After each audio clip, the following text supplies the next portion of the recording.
Can you imagine if we didn't have skin? What a terrifying thought.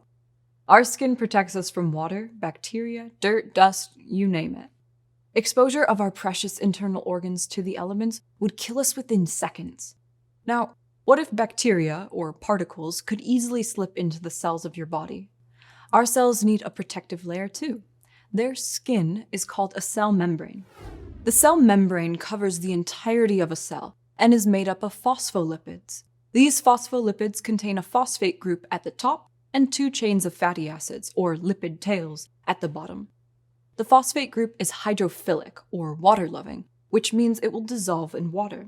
However, the fatty acid chains are hydrophobic, or water-fearing. These will not dissolve in water. So what happens when phospholipids are placed into water? Well, the hydrophilic head will dissolve, and the hydrophobic tails will not. They will separate from the head and remain, like oil and water. To create the cell membrane, phospholipids join together. One phosphate head at the top of the membrane, or outside the cell, and the other head flipped upside down on the inside of the cell. This grouping is called the phospholipid bilayer. There's fluid surrounding the cell called extracellular fluid, and the fluid inside of the cell called intracellular fluid.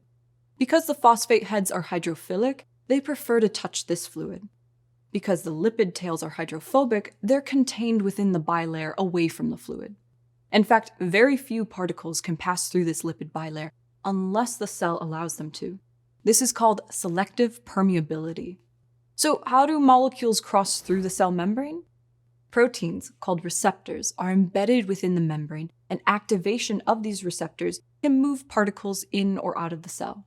Endogenous ligands bind to the receptors like a lock-in key. For instance, acetylcholine is perfectly shaped to bind acetylcholine receptors, but not to dopamine receptors.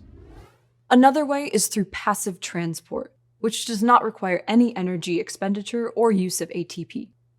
Some small molecules, such as oxygen, can pass through the cell membrane without a receptor.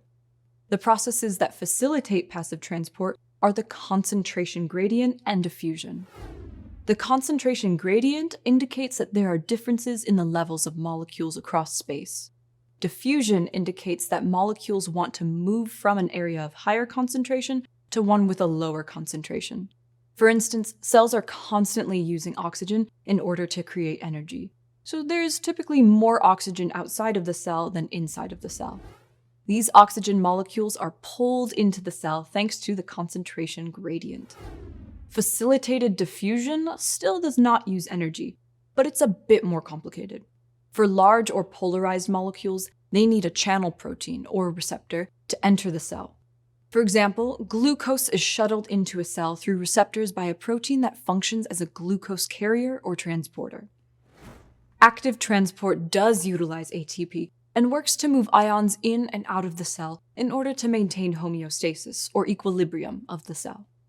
Typically, cells are negatively charged on the inside, and if there are too many cations inside the cell, it will push these positively charged ions outside.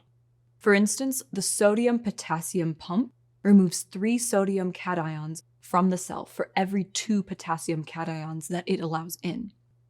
The reason sodium is pushed out is to maintain the normal concentration gradient, where sodium is mostly found extracellularly and potassium is mostly found intracellularly. There are other functions that the cell membrane participates in, but those are for another day. I hope this overview helped clarify how the membrane can protect the cell through its unique structure, along with passive and active transport.